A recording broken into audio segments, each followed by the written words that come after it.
रमन्य sir. हाँ Sanjay ji, 1 minute में shift कर रहा हूँ आपको। हाँ सर। मौलिक सर बात करें, एक बार बात करवा देते हैं सर। हाँ हमें सर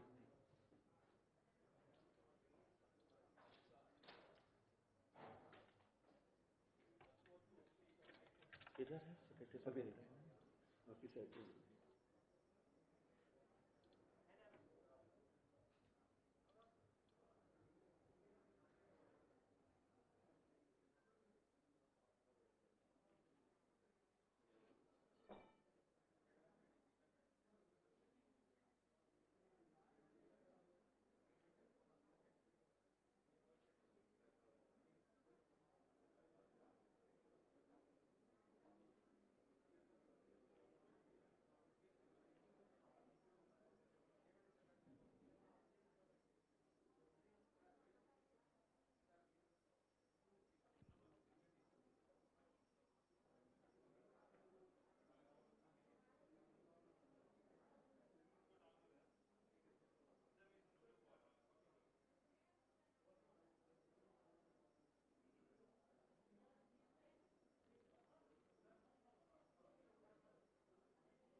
हाँ अमित जी देखिएगा जरा, ऑडियो टेस्ट कीजिए मेरा।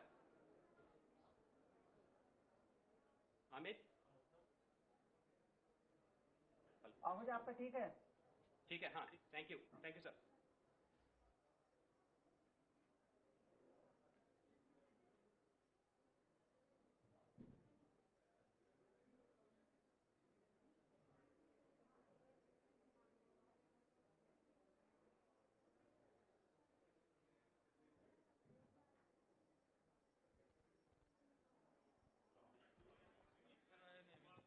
हेलो हेलो अनज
देवियों और सज्जनों, a very good morning to all of you.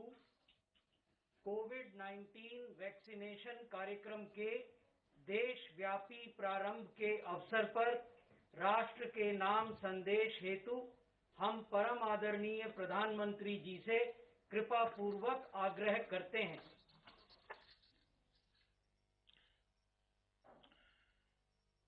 मेरे प्यारे देशवासियों, नमस्कार। आज के दिन का पूरे देश को बेसब्री से इंतजार रहा है। कितने महीनों से देश के हर घर में बच्चे, बूढ़े, जवान सभी की जुबान पर यही सवाल था कि कोरोना की वैक्सीन कब आएगी। तो अब कोरोना की वैक्सीन आ गई है, बहुत कम समय में आ गई है। अब से कुछ ही मिनट बाद भारत में दुनिया का सबसे बड़ा टीकाकरण अभियान शुरू होने जा रहा है। मैं सभी देशवासियों को इसके लिए बहुत बहुत बधाई देता हूं। आज वो वैज्ञानिक, वैक्सीन रिसर्च से जुड़े अनेकों लोग विशेष रूप से प्रशंसा के हकदार हैं, जो बीते कई महीनों से कोरोना के खिलाफ वैक्सीन बनाने में जुटे थे, दिन रात जुटे थे। न उन्होंने त्योहार देखा है, न उन्होंने दिन देखा है, न उन्होंने रात देखी है। आमतौर पर एक वैक्सीन बनाने में बरसों लग जाते हैं, लेकिन इतने कम समय में एक नहीं, दो मेड इन इंडिया वैक्सीन तैयार हुई है। इतना ही नहीं, कई और वैक्सीन पर भी काम तेज गति से चल रहा है।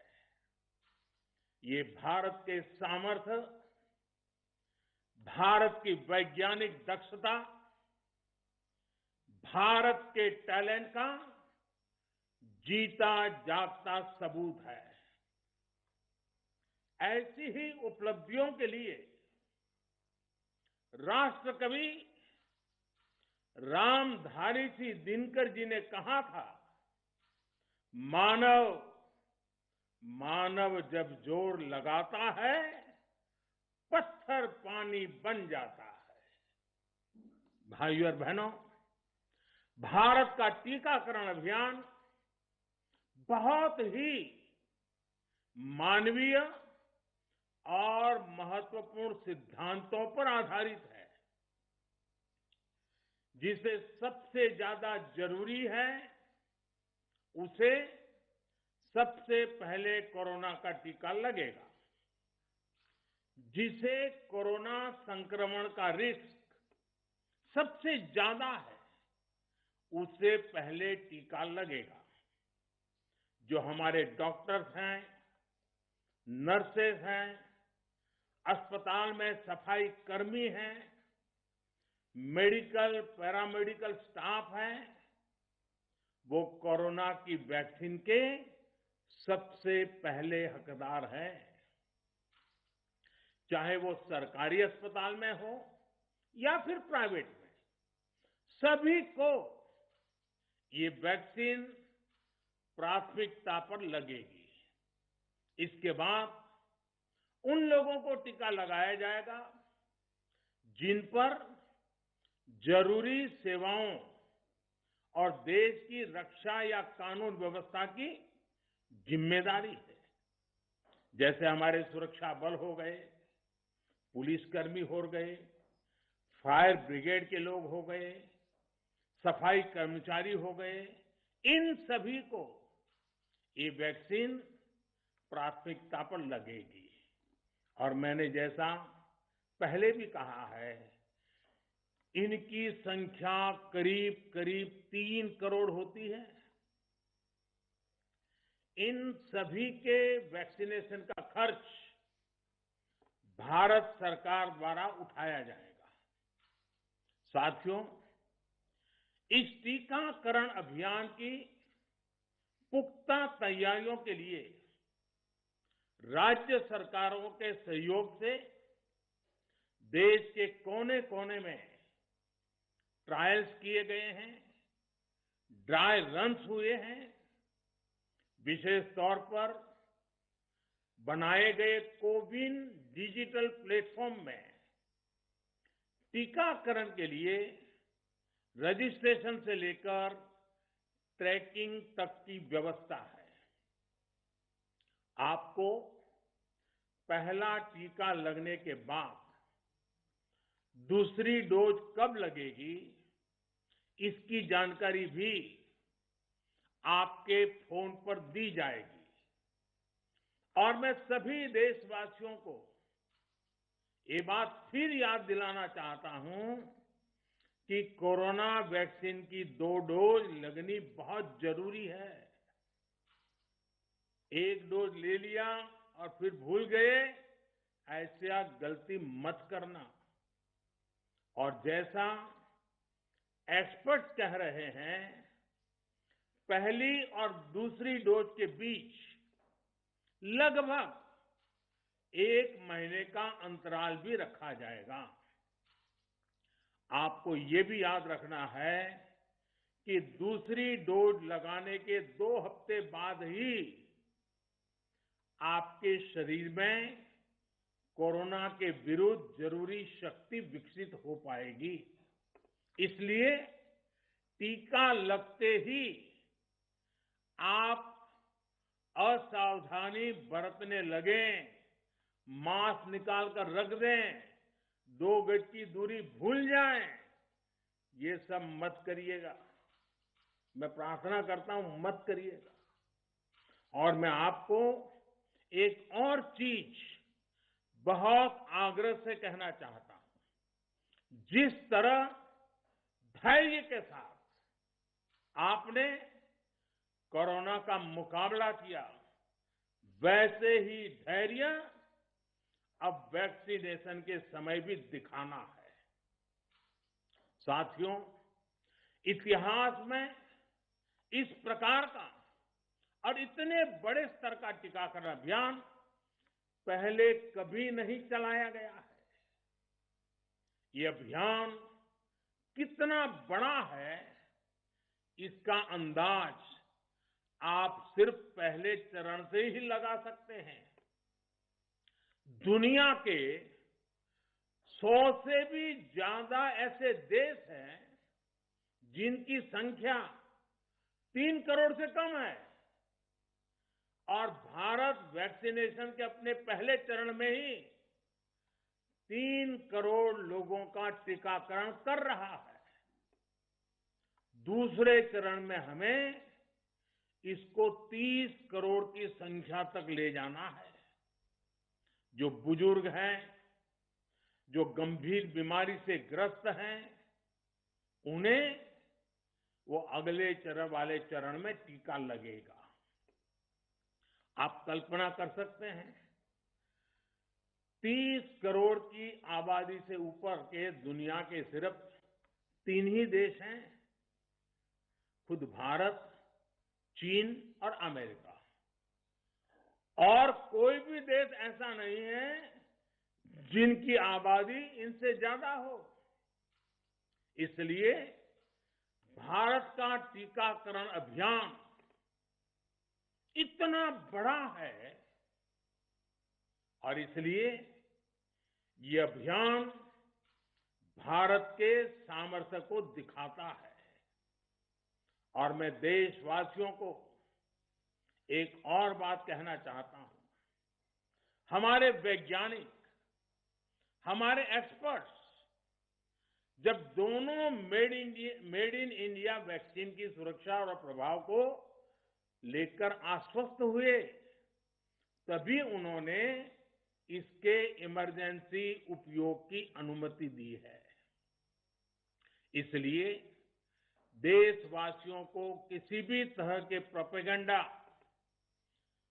अफवाहें, दुष्प्रचार से बचकर रहना है। साथियों, भारत के वैक्सीन वैज्ञानिक, हमारा मेडिकल सिस्टम भारत की प्रक्रिया की पूरे विश्व में बहुत विश्वसनीयता है और पहले से है। हमने ये विश्वास अपने ट्रैक रिकॉर्ड से हासिल किया है।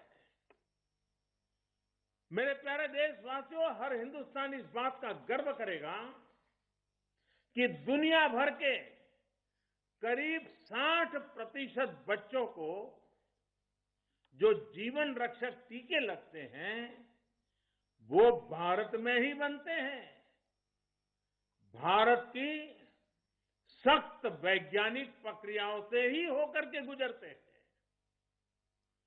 भारत के वैज्ञानिकों को और वैक्सीन से जुड़ी हमारी विशेषज्ञता पर दुनिया का ये विश्वास made in India corona vaccine में और मजबूत होने वाला है।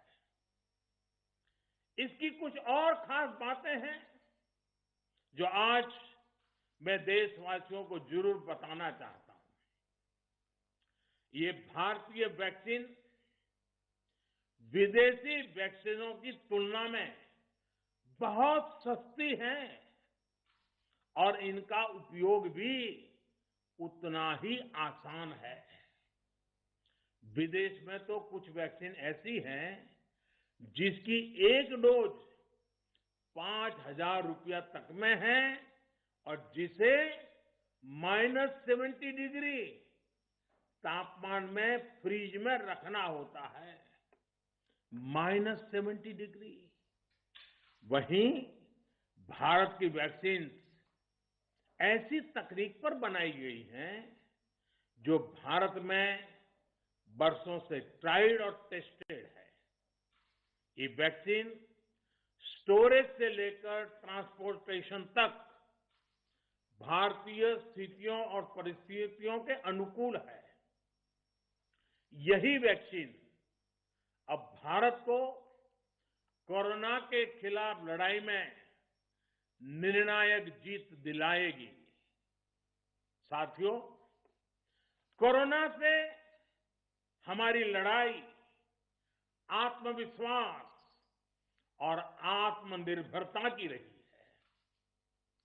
इस मुश्किल लड़ाई से लड़ने के लिए हम अपने आत्मविश्वास को कमजोर नहीं पड़ने देंगे।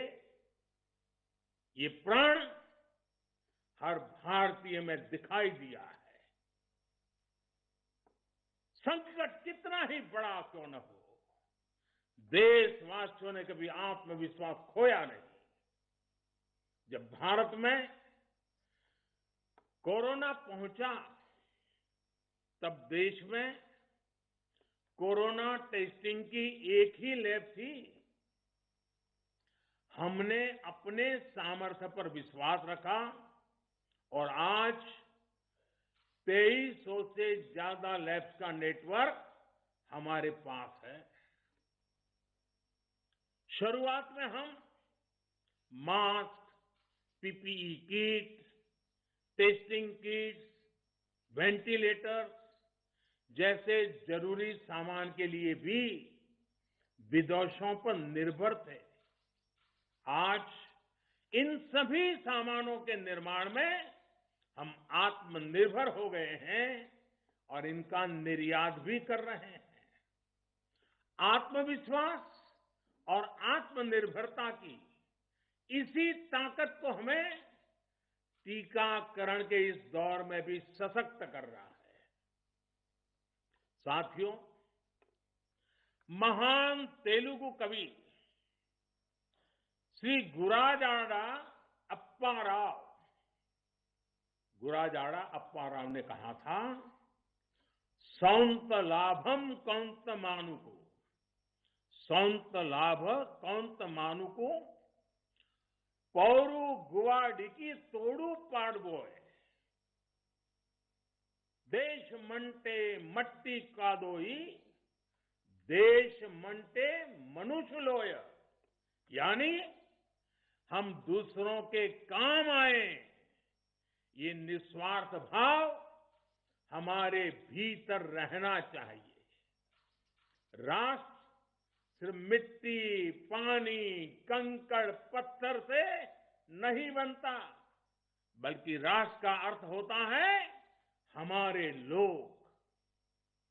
कोरोना के विरुद्ध लड़ाई को संपूर्ण देश ने इसी भावना के साथ लड़ा है।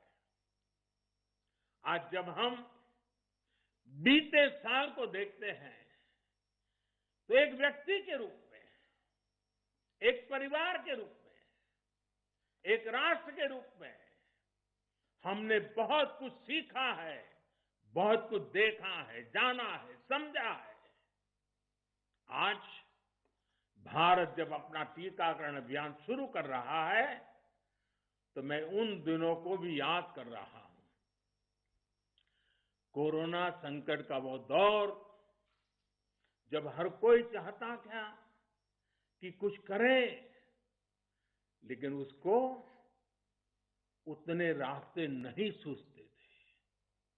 सामान्य तौर पर बीमारी में पूरा परिवार बीमार व्यक्ति की देखभाल के लिए जुट जाता है लेकिन इस बीमारी ने तो बीमार को ही अकेला कर दिया।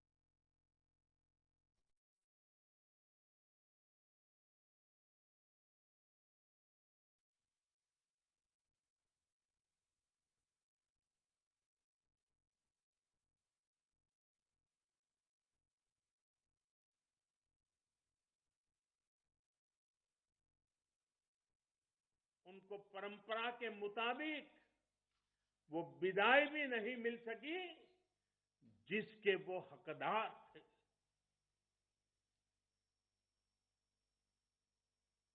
जितना हम उस समय के बारे में सोचते हैं मन सिहर जाता है, उदास हो जाता है। लेकिन साथियों संकट के उसी समय में निराशा के उसी वातावरण में कोई आशा का भी संचार कर रहा था। हमें बचाने के लिए अपने प्राणों को संकट में डाल रहा था। हमारे doctor, nurse, paramedical staff, ambulance driver, ASHA worker, सफाई कर्मचारी, पुलिस के साथी और दूसरे फ्रंटलाइन वर्कर्स, उन्होंने मानवता के प्रति अपने दायित्व को प्राथमिकता दी। इनमें से अधिकांश तब अपने बच्चों, अपने परिवार से दूर रहे, कई कई दिन तक घर नहीं गए।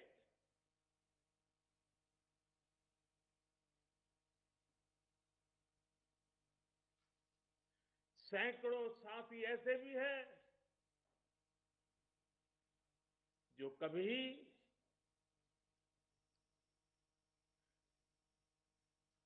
घर वापस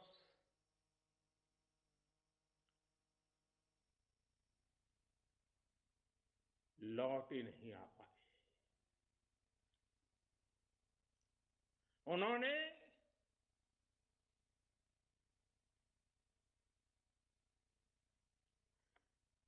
एक एक जीवन को बचाने के लिए अपना जीवन आहुत कर दिया। इसलिए आज कोरोना का पहला टीका स्वास्थ्य सेवा से जुड़े लोगों को लगाकर एक तरह से समाज अपना ऋण चुका रहा है। ये टीका उन सभी साथियों के प्रति कृतज्ञ राष्ट्र की आदरांजलि भी है। भाइयों और बहनों, मानव इतिहास में अनेक विपदाएं आई, महामारियां आई, भीषण युद्ध हुए, लेकिन कोरोना जैसी चुनौती की किसी ने कल्पना नहीं की थी। एक ऐसी महामारी थी जिसका अनुभव न तो साइंस को था, न ही सोसाइटी को था। तमाम देशों से जो तस्वीरें आ रही थी, वो खबरें आ रही थी, वो पूरी दुनिया के साथ साथ हर भारतीय को विचलित कर रही थी। ऐसे हालात में दुनिया के बड़े बड़े एक्सपर्ट्स भारत को लेकर तमाम आशंकाएं जता रहे थे। लेकिन साथियों, भारत की जिस बहुत बड़ी आबादी को हमारी कमजोरी बताया जा रहा था, उसको ही हमने अपनी ताकत बना दिया। भारत ने संवेदनशीलता और सहभागिता को लड़ाई का आधार बनाया। भारत ने 24 घंटे सतर्क रहते हुए, हर घटनाक्रम पर नजर रखते हुए सही समय पर सही फैसले लिए। 30 जनवरी को भारत में कोरोना का पहला मामला मिला, लेकिन इसके 2 सप्ताह से भी पहले भारत एक हाई लेवल कमिटी बना चुका था। पिछले साल आज का ही दिन था जब हमने बाकायदा सर्वेलांस शुरू कर दिया था। 17 जनवरी 2020 वो तारीख थी जब भारत ने अपनी पहली एडवाइजरी जारी कर दी थी। भारत दुनिया के उन पहले देशों में से था जिसने अपने एयरपोर्ट पर यात्रियों की स्क्रीनिंग शुरू कर दी थी। साथियों, कोरोना के खिलाफ लड़ाई में भारत ने जैसी इच्छा शक्ति दिखाई है, जो साहस दिखाया है, जो सामूहिक शक्ति का परिचय करवाया है, वो आने वाली अनेक पीढ़ियों के लिए प्रेरणा का काम करेगा। याद कीजिए, जनता कर्फ्यू कोरोना के विरुद्ध हमारे समाज के संयम और अनुशासन का भी परीक्षण था, जिसमें हर देशवासी सफल हुआ। जनता कर्फ्यू ने देश को मनोवैज्ञानिक रूप से लॉकडाउन के लिए तैयार किया। हमने ताली, थाली और दिया जलाकर देश के आत्मविश्वास को ऊंचा रखा। साथियों, कोरोना जैसे अनजान दुश्मन जिसके एक्शन रिएक्शन को बड़े बड़े सामर्थ्यवान देश नहीं भांप पा रहे थे, उसके संक्रमण को रोकने का सबसे प्रभावी तरीका ही यही था कि जो जहां है वो वहीं रहे। इसलिए देश में लॉकडाउन का फैसला भी किया गया। यह निर्णय आसान नहीं था। इतनी बड़ी आबादी को घर के अंदर रखना असंभव है, इसका हमें एहसास था।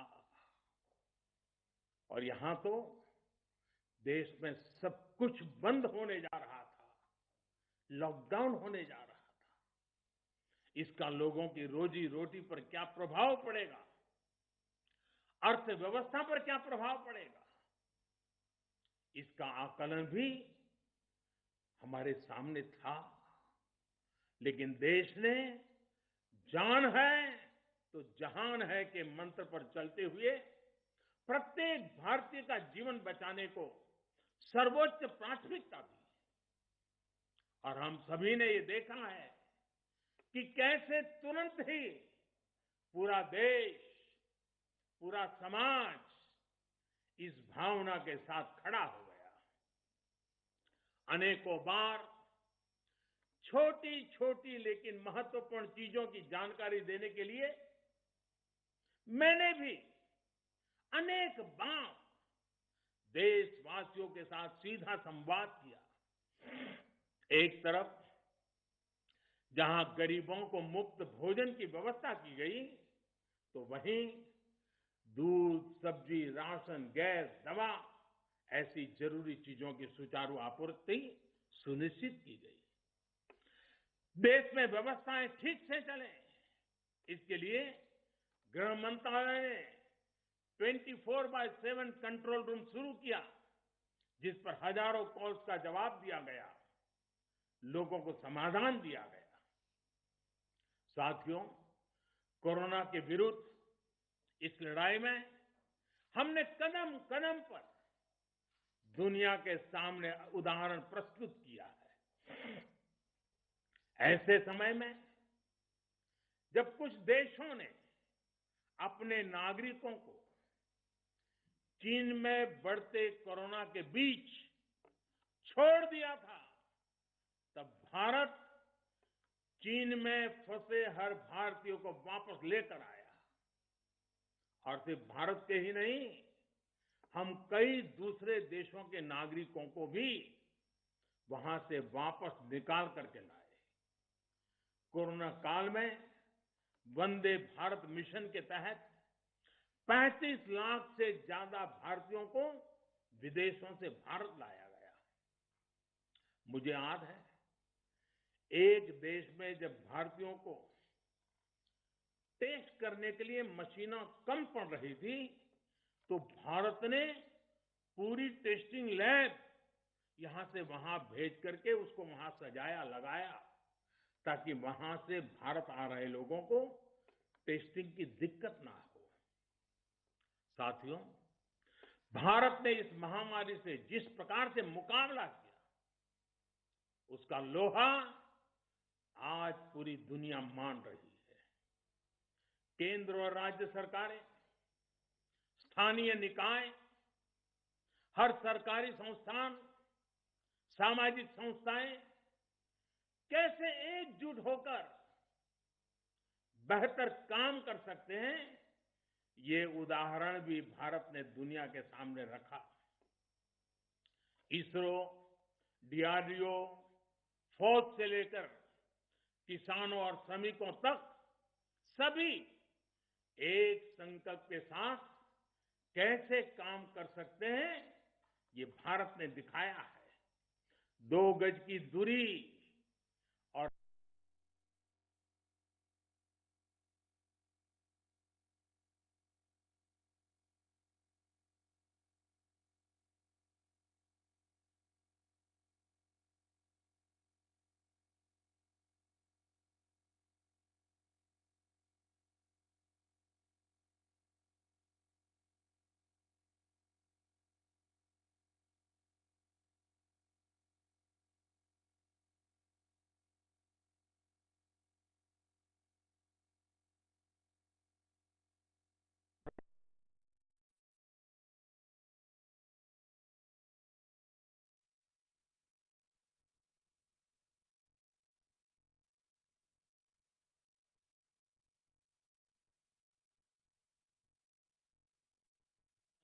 का एक भी केस नहीं आया है।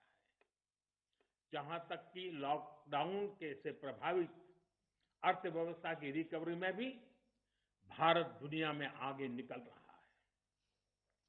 भारत उन गिने चुने देशों में है जिसने मुश्किल के बावजूद दुनिया के 150 से ज्यादा देशों में जरूरी दवाएं और जरूरी मेडिकल सहायता पहुंचाई। पैरासीटामोल हो, हाइड्रोक्सी क्लोरोक्वीन हो, टेस्टिंग से जुड़ा सामान हो, भारत ने दूसरे देश के लोगों को भी बचाने की हर संभव कोशिश की। आज जब हम अपनी वैक्सीन बना ली है, तब भी भारत की तरफ दुनिया आशा और उम्मीद की नजरों से देख रही है। हमारा टीकाकरण अभियान जैसे जैसे आगे बढ़ेगा, दुनिया के अनेक देशों को हमारे अनुभव का लाभ मिलेगा। भारत की वैक्सीन, हमारी उत्पादन क्षमता पूरी मानवता के हित में काम आए, ये हमारी प्रतिबद्धता है। भाइयों और बहनों, ये टीकाकरण अभियान अभी लंबा चलेगा।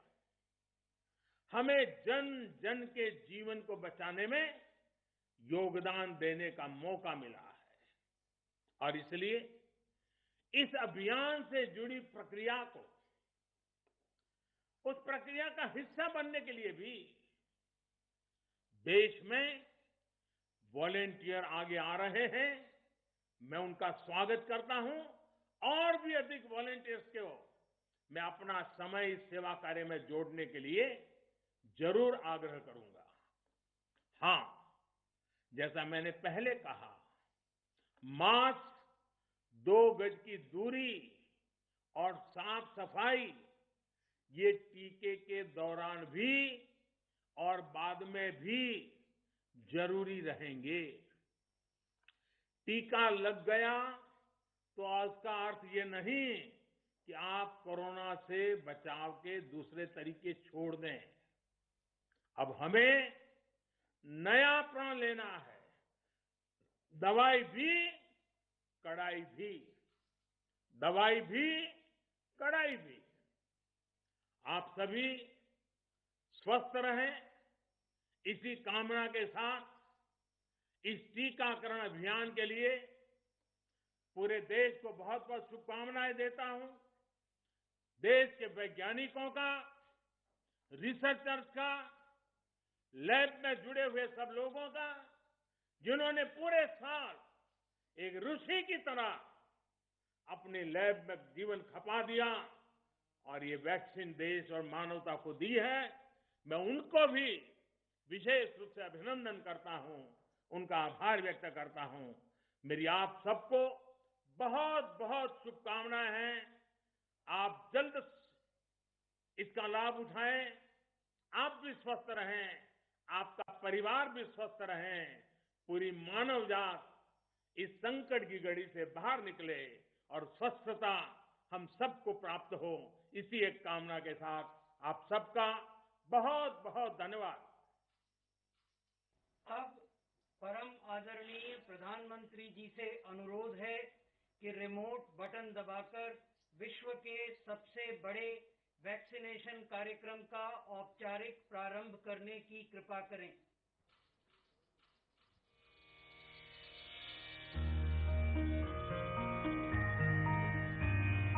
सर्वे भवन्तु सुखिनः, सर्वे सन्तु निरामयाः, सर्वे भवन्तु सुखिनः, सर्वे सन्तु निरामयाः।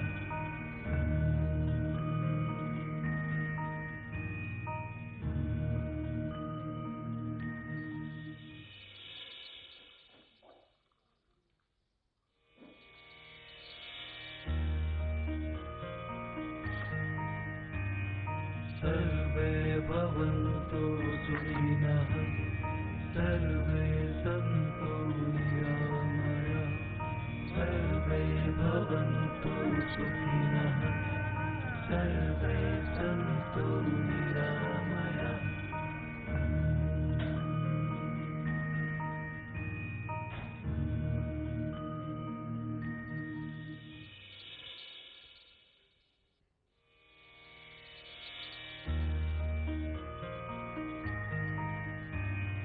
सर्वे भवन्तु सुखिनः सर्वे सन्तु निरामयाः सर्वे भवन्तु सुखिनः सर्वे सन्तु निरामयाः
ముందుగా సెలెక్ట్ చేయబడినటువంటి 30 మందికి ఈ వ్యాక్సినేషన్ కార్యక్రమం ఇవాళ ఇవ్వబడతా ఉంది. ప్రధానమంత్రి గారు ఈ కార్యక్రమాన్ని లాంచ్ చేస్తున్న సందర్భంగా భావోద్వేగానికి గురై ఈ వైరస్ సోకగానే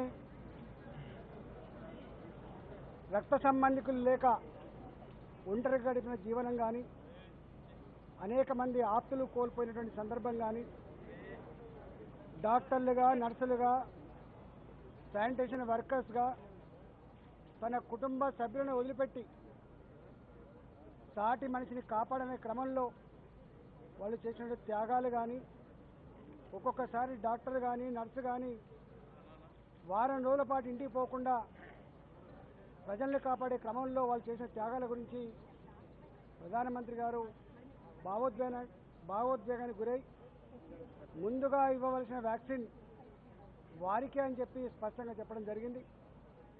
ఆ తదుపరి మాత్రమే ఇతరులకు వ్యాక్సినేషన్ ఇవ్వాలి తప్ప ముందుగా అర్హులు, ముందుగా వ్యాక్సిన్ చేయాల్సినటువంటి వాళ్ళు ప్రభుత్వ హాస్పిటల్లో పనిచేసేటువంటి హెల్త్ వర్కర్స్కి ఈరోజు మొదలుపెట్టడం జరిగింది.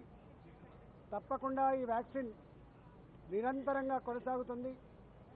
భారత ప్రభుత్వం ఏ ఆదేశాలు అయితే మనకు జారీ చేసిందో, ఐసీఎంఆర్ ఏ గైడ్లైన్స్ అయితే మాకు ఇష్యూ చేసిందో అదే ప్రకారంగా ప్రభుత్వ హాస్పిటల్తో పాటుగా వ్యాక్సిన్ రాగానే ప్రైవేట్ హాస్పిటల్లో పనిచేసేటువంటి హెల్త్ వర్కర్స్కి, డాక్టర్స్కి, ఫోర్స్ ఫ్రంట్లో ప్రజలతో నిత్యం సంబంధం ఉండి పనిచేసే పోలీస్ డిపార్ట్మెంట్ కావచ్చు, ఫైర్ డిపార్ట్మెంట్ కావచ్చు, మున్సిపల్ డిపార్ట్మెంట్లో పనిచేసే శానిటేషన్ వర్కర్స్ కావచ్చు, గ్రామ పంచాయతీలో పనిచేసే శానిటేషన్ వర్కర్స్ కావచ్చు, అదేవిధంగా కోమార్బిడిటీ కండిషన్స్తో రకరకాల రోగాలతో బాధపడేటువంటి వాళ్ళు కావచ్చు, అదేవిధంగా 50 సంవత్సరాలు పైబడినటువంటి పెద్దవాళ్ళకు కావచ్చు, ఇచ్చే కార్యక్రమం నిరంతరంగా కొనసాగుతుంది. ఈ వ్యాక్సిన్ ప్రభుత్వ పరంగానే ఉచితంగా ఈ అన్ని వర్గాల ప్రజానికి కూడా ఇవ్వబోతున్నామని చెప్పి ప్రధానమంత్రి గారు ఇవాళ చెప్పడం జరిగింది. ఇది ఒక శుభ పరిణామం. ఇవాళ ఏ మానవులైతే ఇంతకాలంగా దేవుడా కాపాడమని చెప్పి ఎదురు చూసిందో అలాంటి ఆ కనపడని వైరస్కి ఈ వ్యాక్సిన్ ద్వారా చరమగీతం పాడతామని చెప్పి ఆశిస్తూ ఉన్నాం. ఇవాళ ఈ వ్యాక్సిన్కి మన హైదరాబాద్ కేంద్రం కావడం అనేది శుభసూచకంగా భావిస్తూ ఉన్నాం. ఇవాళ ప్రపంచానికి కూడా వ్యాక్సిన్ అందించగలిగినటువంటి స్థాయికి ఈ దేశం ఎదగడం మనందరూ కూడా గర్వకారణమని చెప్పి తెలియజేస్తా ఉన్నా. ఈరోజు వ్యాక్సిన్ తీసుకుంటున్నటువంటి వాళ్ళందరికీ కూడా ప్రభుత్వ పక్షాన శుభాకాంక్షలు తెలియజేస్తా ఉన్నా. ఇంకా ఏం లేదు, 30 minutes కలిస్తే కానీ తెలియవు. ఇప్పటివరకైతే ఏం లేవు అట్లాంటి. ఒక్క నిమిషం. మిత్రులందరికీ నమస్కారం. గత అనేక నెలల పాటుగా ఎదురు చూస్తున్నటువంటి కరోనా వ్యాక్సిన్ మన దేశానికి సంబంధించినటువంటి సైంటిస్టులు పరిశోధించి ఈరోజు అత్యున్నతమైనటువంటి వ్యాక్సిన్ను ప్రపంచం ముందు ఆవిష్కరించడం జరిగింది. ఇందులో భాగంగా దేశంలో 4 ఫార్మా కంపెనీలు వ్యాక్సిన్ తయారు చేస్తే ప్రపంచవ్యాప్తంగా ఇప్పటి వరకు 4 ఫార్మా కంపెనీలకు సంబంధించినటువంటి వ్యాక్సినేషన్ సమాజం ముందుకొచ్చింది. అందులో 2 కంపెనీలు భారతదేశానికి సంబంధించినవి. ఆ 2 కంపెనీలలో ఒకటి తెలంగాణ హైదరాబాద్ నగరానికి సంబంధించినటువంటి కంపెనీ అని చెప్పి మనం చేస్తా ఉన్నాను. గత సంవత్సరం పాటుగా దీని మీద అనేక రకాల చర్చలు జరిగాయి. కనిపించే శత్రువు అయితే దాన్ని మనం పోరాటం చేయవచ్చు. కానీ దురదృష్టం ఏంటంటే కరోనా కనిపించని శత్రువు. దానితో మనము సంవత్సరం పాటుగా మొత్తం వ్యవస్థ అంతా కూడా ప్రతి వ్యక్తి నుంచి, ప్రతి విద్యార్థి నుంచి మొదలు పెడితే ప్రతి ఒక్కరం కూడా ప్రపంచమంతా పోరాటం చేశాము. దానికి ఈరోజు అదృష్టవశాత్తు వ్యాక్సిన్ రావడం జరిగింది. మొదటి దశగా దేశవ్యాప్తంగా 3 కోట్ల మందికి వ్యాక్సిన్ అందించేటువంటి కార్యక్రమానికి కార్యాచరణ రూపొందించడం జరిగింది. ఈ 3 కోట్ల మంది పూర్తి స్థాయిలో ఎవరైతే కరోనా వారియర్స్గా పనిచేశారో డాక్టర్స్ కానీ, నర్సులు కానీ, పారామెడికల్ సిబ్బంది కానీ, అంగన్వాడీ టీచర్స్ కానీ, ఆశా వర్కర్స్ కానీ, పోలీస్ సిబ్బంది కానీ, ఎవరైతే గత అనేక నెలలుగా కుటుంబాలను వదిలిపెట్టి కరోనా మరి ఎఫెక్ట్ అయినటువంటి ప్రజల మధ్యలో ఉంటూ సేవలు అందించారో వాళ్ళకి ఈరోజు ఈ మొదటి ఫేజ్లో కరోనా వ్యాక్సిన్ అందించేటువంటి నిర్ణయం తీసుకోవడం జరిగింది. ఎందుకంటే వ్యాక్సిన్ కనుగొన్నా కూడా దాని ప్రొడక్షన్ టైం పడుతుంది. కాబట్టి ప్రొడక్షన్ ఏ రకంగా అయితే వస్తుందో అదేవిధంగా వ్యాక్సిన్ అందరికీ అందించేటువంటి ప్రయత్నం చేస్తారు. కాబట్టి ఫస్ట్ ఫేజ్లో ఈ కరోనా వారియర్స్కి ఇచ్చేటువంటి కార్యక్రమం, ఆ తర్వాత 60 సంవత్సరాలు దాటినటువంటి వాళ్లకు మరి సెకండ్ ఫేజ్లో ఇవ్వడం జరుగుతుంది. అప్పుడు 30 కోట్ల మందికి ఇవ్వాలనేటువంటి లక్ష్యాన్ని ఈరోజు మన ప్రభుత్వాలు పెట్టుకున్నాయి. కాబట్టి సెకండ్ ఫేజ్లో వచ్చినప్పుడు 60 సంవత్సరాలు దాటినటువంటి వాళ్లకు, అదేవిధంగా దీర్ఘకాలిక వ్యాధులు ఉన్నటువంటి వాళ్లకు సెకండ్ ఫేజ్లో ఇవ్వాలనేటువంటిది నిర్ణయం తీసుకోవడం జరిగింది. చాలామంది మరి మన రాష్ట్రంలో కానీ ప్రజలు కానీ మాకెప్పుడో అడుగుతా ఉన్నారు, ఎవరు ఆందోళన చెందాల్సిన అవసరం లేదు, దశల వారీగా అందరికీ వ్యాక్సినేషన్ అందించేటువంటి అవకాశం ఉంది.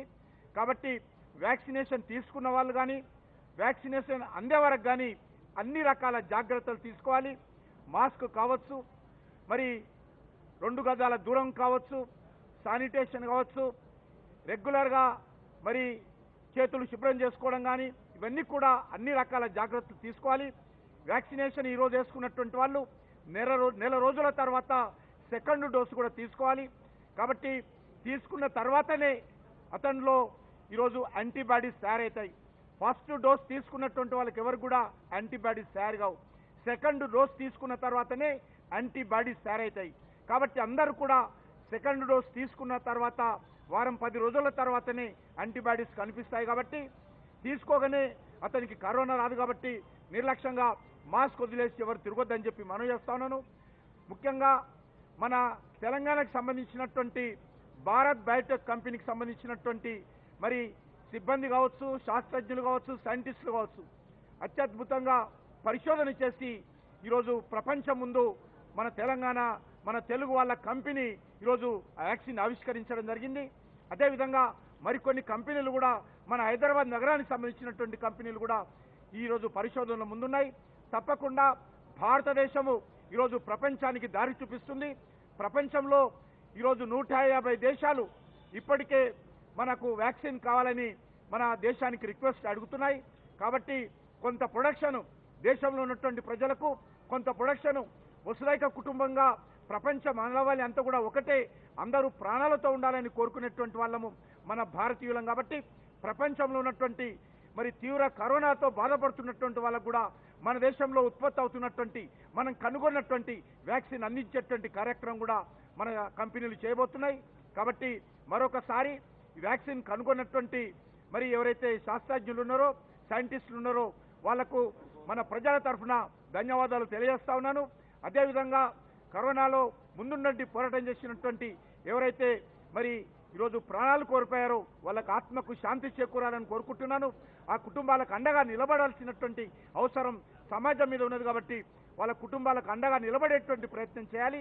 వ్యాక్సిన్ అందరూ కూడా వాలంటీర్స్గా ఉండి, ప్రతి ఒక్కరు కూడా వాలంటీర్గా ఉండి వ్యాక్సినేషన్ కార్యక్రమంలో మరి సేవాభావంతో అందరూ కూడా పనిచేసి దీన్ని ప్రతి ఒక్కరు కూడా చేరే ప్రయత్నంలో ప్రభుత్వ యంత్రాంగానికి పూర్తిగా, అది గ్రామ స్థాయిలో కానీ, మండల స్థాయిలో కానీ, జిల్లా స్థాయిలో కానీ ప్రభుత్వ యంత్రాంగానికి ప్రతి ఒక్క వ్యక్తి, ప్రతి ఒక్క వాలంటీర్గా మరి ముందుకొచ్చి సహాయ సహకారాలు అందించి వ్యాక్సినేషన్ కార్యక్రమం, ఎందుకంటే ప్రపంచంలో అతిపెద్ద వ్యాక్సినేషన్ కార్యక్రమం మన దేశంలో ఈరోజు ప్రారంభమైంది. ఇది ఎన్ని రోజులు జరుగుతుందో తెలియదు. మరి 130 కోట్ల మందికి 2 సార్లు అందించడం అంటే చిన్న విషయం కాదు. కాబట్టి ఇది ఒక మహాయజ్ఞం లాంటిది. ఈ యజ్ఞంలో ప్రతి ఒక్కరు కూడా భాగస్వాములై దీన్ని విజయవంతం చేయాల్సిందిగా కోరుతా ఉన్నాను.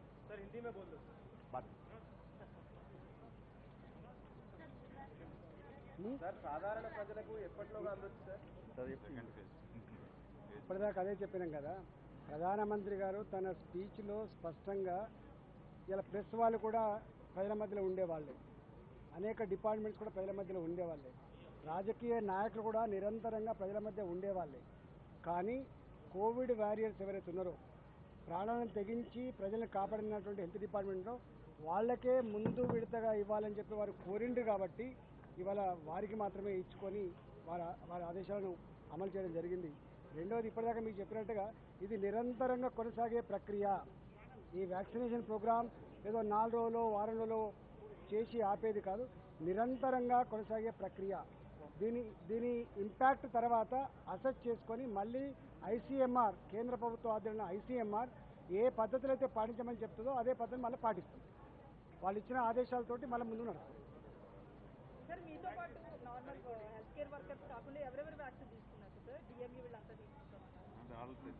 మొట్టమొదటిగా శానిటేషన్ వర్కర్స్కి స్టార్ట్ చేసినాం.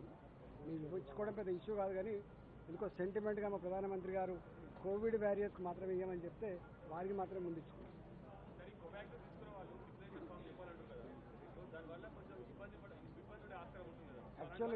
యాక్చువల్గా దానికి కొన్ని ఫార్మాలిటీస్ ఉన్నాయి.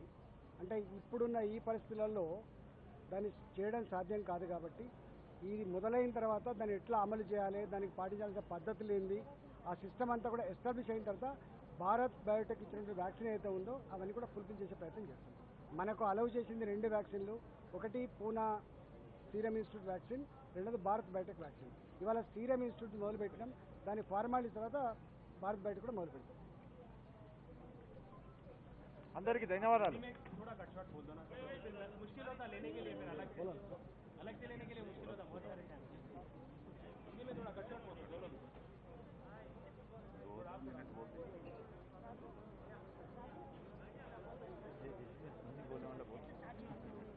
आज कोरोना वैक्सीन उन्नमा आज प्रधानमंत्री नरेंद्र मोदी जी ने कोरोना वैक्सीन इनाग्रेट किया था. आज इस देश के अंदर, हमारे राज्य के अंदर 144 सेंटर्स, हमारे राज्य के अंदर 144 सेंटर्स में इस सेंटर 30 पीपल को देने के लिए आज हमारा काम चल रहा है. ये निरंतर काम चलते रहते हैं. जो आईसीएमआर ने भारत सरकार ने जो आदेश दिया था, जो प्रायोरिटाइज किया था, वही हिसाब से इस राज्य के अंदर भी निरंतर ये वैक्सीन प्रोग्राम चलेगा. ये हेल्थ डिपार्टमेंट जो काम कर रहा है उन लोगों को पहले टीका दे रहा है. इसके बाद जो पुलिस डिपार्टमेंट, फायर डिपार्टमेंट और जो म्यूनसिपल डिपार्टमेंट में काम करने वाला सफाई कर्मचारी और जो ग्राम पंचायत में काम करे सो लोगों को देने के लिए जो आदेश दिया है. और इस देश के अंदर जो 50 ईयर्स के ऊपर जो कोमार्बिडिटी कंडीशन जो है वो लोगों को देने के लिए जो वादा किया था, मैं समझता हूँ 30% के ऊपर इस देश के अंदर जो पॉपुलेशन है वो लोगों को वैक्सीन सरफराह करने के लिए जो प्रधानमंत्री जी जो कहा था वो निरंतर कार्यक्रम चलेगा. प्रधानमंत्री ने बोला कि ये वैक्सीन लगने के बाद भी सोशल डिस्टेंसिंग क्या है? इसका क्या मतलब है? वैक्सीन लगने के बाद भी सोशल डिस्टेंसिंग और मास्क लगाना जरूरी रहेगा, ऐसा प्रधानमंत्री ने कहा.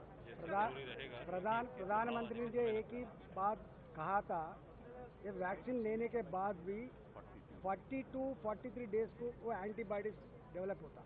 इसीलिए वैक्सीन लेने के बाद इमीडिएट में मास्क ना पहन करना, ऐसा नहीं करना बोल के वो दिया था. 42 डेज के बाद जो एंटीबॉडी डेवलपमेंट होने के बाद जो आईसीएमआर ने गाइड करता है वो हिसाब से चलते रहते.